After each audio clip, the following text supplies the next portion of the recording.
Hi, I'm public speaking coach Milo Shapiro, and welcome to Business Advantage, the program where we look at businesses that have the opportunity to give you the advantage. Many of us, especially in business, have thought about writing a book, but between the actual writing of it and the whole world of publication, that thought remains just a thought, and that's a shame. But since 1996, my guest today has helped people take those ideas or that started book and turn them into something that they can hold, give, and potentially sell. So, Dave Sheets of IndieAuthorBookServices.com, welcome to Business Advantage. Thanks, Milo. Great to be here. Terrific. Let's get right into it then. Why should business and thought leaders write a book?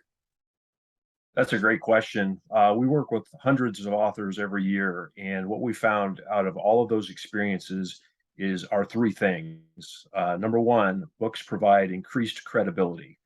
Nothing does that like a book. It's So true. amazing. Number two, increased opportunities to speak and to teach because it puts you in front of an audience now that has never seen you before. And number three, books help build clients, just flat out. Yeah, absolutely true. I've probably gotten more clients from having been the author of my book than coming close to how many books I've sold because of that credibility factor you talk about. Exactly. Do you see yourself as being in the book business or the content business? Because it's different. It is. Well, we're in the content business. A Okay. book is a delivery vehicle, just like a blog post or an article. I mean, you've got content, but you're delivering it in different ways. Our most successful clients actually find new and exciting ways to deliver that content so that their audience, gets that content in the way that they most prefer it. And then that last part for them is just having the publication actually happen so that you're in the book business at the end. Exactly. So let's talk about that because a lot of people hear those terms, traditional publishing, indie publishing. When did indie publishing really take off? And is that the way to go?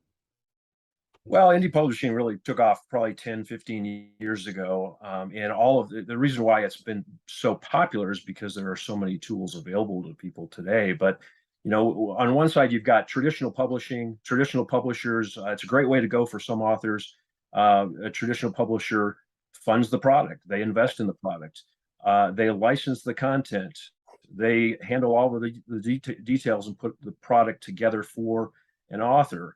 The challenges with a traditional publisher is that the royalties are low, and sometimes you lose control of the project a little bit.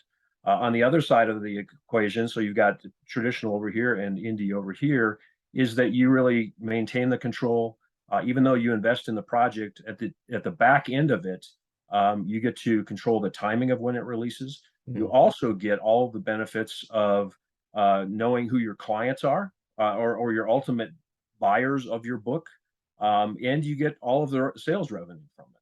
Yeah. And you get to do it so much sooner. You don't have to convince somebody to publish your book. It's just going to happen. I might still be 15, 20 years later trying to convince someone to publish this thing. Instead, I've sold hundreds and hundreds of copies doing it myself.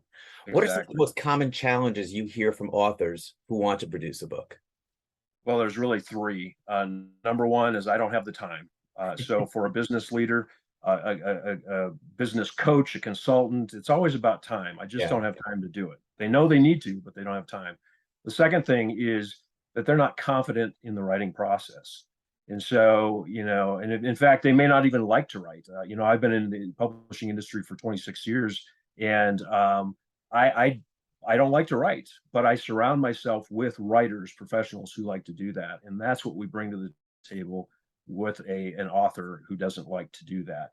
The third thing is that most business leaders don't know where to start, and that's also something that we bring to the table. So it's confidence, it's time to write, and it's knowing where to start. So what I'm hearing you allude to, and I knew we were going to get to this, is that not everyone should write their own book, but it's their content. How do they not write their own book? Should they, or should they find someone to do it for them? Well, we like to say if you like to write, then write your book. But if you don't like to write, then it's like kind of like building a house. You would never go out and do all of those things yourself. You hire professionals to come alongside you. So our mantra kind of is every business leader should be an author, but not every author needs to be a writer. And that's it's very clear that a lot of our clients kind of feel the weight lift off of their shoulders when they know they don't have to do it themselves. They can bring a professional alongside them to help them create the book. Like you said, not everyone is meant to be a writer. That's not everyone's process. I loved writing my book, but if people have that content and can share it through a writer, that's how you can get it out to the world rather than not write the book. If this is striking a chord with some of our viewers, what's the best way for them to get in touch with you? Well, as you can see on the screen there, indieauthorbookservices.com. Go to our website, or you can reach me at Dave, D-A-V-E, at indieauthorbookservices.com. That's I-N-D-I-E, bookservices.com. Terrific. Well, Dave, it's been great having you on the program. I appreciate you sharing what your knowledge was on all of the topics around publishing. If you'd like to be a guest on publicdynamics.com, you can check us out, not .com. If you'd like to be a guest on, wrong one website on that one, on businessadvantage.xyz, check out the website and see if you could be the business that helps the next person. Till then, I'm Milo Shapiro. Thanks so much.